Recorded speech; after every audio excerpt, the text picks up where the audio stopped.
بسم اللہ الرحمن الرحیم۔ السلام علیکم۔ خلیفہ اول سیدنا حضرت ابوبکر صدیق رضی اللہ تعالی عنہ وہ خوش قسمت ترین انسان ہیں کہ جن کے بارے میں حضور نبی اکرم صلی اللہ علیہ وسلم نے ارشاد فرمایا کہ مجھے نبوت عطا ہوئی تو سب نے جھٹلایا مگر ابوبکر صدیق نے مانا اور دوسروں سے منوایا۔ جب میرے پاس کچھ نہیں رہا تو ابوبکر کا مال راہ خدا میں کام آیا۔ جب ابوبکر صدیق نے مجھے تکلیف میں دیکھا تو سب لوگوں سے زیادہ میری غمخواری کی۔ پیکر صدق و وفا سیدنا حضرت ابوبکر صدیق کو حضور صلی اللہ علیہ وسلم نے کئی مرتبہ جنت کی بشارت و خوشخبری دی۔ عشرہ مبشرہ صحابہ کرام میں بھی آپ رضی اللہ تعالی عنہ کا نام سر فہرست ہے، اور قرآن مجید میں اللہ تعالیٰ نے کئی آیات حضرت ابوبکر صدیق رضی اللہ تعالی عنہ کی شان میں نازل فرمائی۔ آپ کی بیٹی صدیقہ کائنات حضرت سیدہ عائشہ صدیقہ کو حضور صلی اللہ علیہ وسلم کی زوجہ محترمہ اور ام المومنین ہونے کا شرف حاصل ہے۔ تاریخ اسلام کے اوراق حضرت ابوبکر صدیق کی روشن زندگی، فضائل و مناقب، سیرت و کردار اور سنہرے کارناموں سے روشن ہے، جس کے ذو فشانی سے قیامت تک آنے والے مسلمان اور حکمران ہدایت و رہنمائی حاصل کرتے رہیں گے۔ آپ کا نام نامی عبداللہ، ابوبکر کنیت اور صدیق و عتیق لقب ہے۔ آپ کا تعلق قریش خاندان سے ہے اور چھٹی پشت میں آپ رضی اللہ تعالی عنہ کا شجرہ نسب حضور اقدس صلی اللہ علیہ وسلم سے مل جاتا ہے۔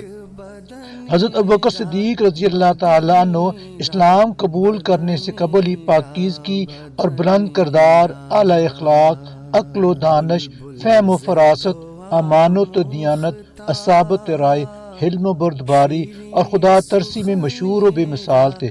قریش میں صاحب ثروت اور سب سے زیادہ با اخلاق تھے، جو کماتے تھے غربا و مساکین پر خرچ کر دیتے۔ حضرت ابوبکر صدیق رضی اللہ تعالیٰ عنہ کپڑے کے بہت بڑے تاجر تھے۔ ایک دفعہ آپ تجارت کی غرض سے ملک شام گئے تو وہاں ایک سابقہ آسمانی کتب کی یہودی عالم بحیرہ رحب سے ملاقات ہوئی، جس نے ابوبکر صدیق کو ایک خواب کی تعبیر بتاتے ہوئے کہا کہ تو اس نبی کی تابعداری کرے گا جس کا زمانے کو انتظار ہے، اور اس کے ظہور کا زمانہ بہت قریب آ چکا ہے، اور اس نبی کے قرب کی سعادت دوسرے لوگوں کی بنسبت تو زیادہ پائے گا۔ حضرت ابوبکر صدیق فرماتے ہیں کہ آسمانی کتب کے علماء کی طرف سے آخری نبی کی آمد کی بشارت و خوشخبری سننے کے بعد مجھے یقین ہو گیا کہ وہ حضور صلی اللہ علیہ وسلم ہی کی ذات بابرکات ہے، اور میں اسی وقت ہی ان پر ایمان لے آیا تھا۔ پھر جب حضور صلی اللہ علیہ وسلم نے اپنی نبوت کا اظہار و اعلان کیا تو میں نے اپنی ایمان لانے کا اظہار کرتے ہوئے فوراً آپ صلی اللہ علیہ وسلم کی نبوت کی تصدیق کی۔ آپ السابقون الاولون کی قرآنی بشارت میں بھی سر فہرست ہیں، اور آپ ہی کی دعوت اسلام پر حضرت سعد بن ابی وقاص، حضرت عثمان بن عفان، حضرت عبید بن زید، حضرت طلحہ بن عبید اللہ رضی اللہ تعالی عنہم بھی ایمان لائے۔ اللہ تبارک و تعالی نے حضور کو معراج کی رات آسمانوں کی سیر کروائی، جنت و دوزخ کو دکھایا۔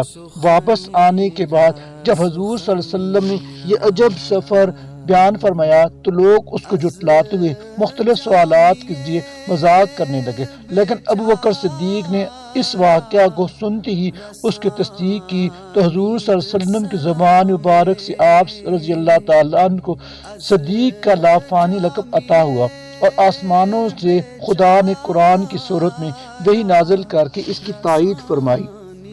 غزوہ تبوک کے موقع پر حضور صلی اللہ علیہ وسلم نے تمام صحابہ کرام کو راہ خدا میں مال جمع کرانے کا حکم فرمایا۔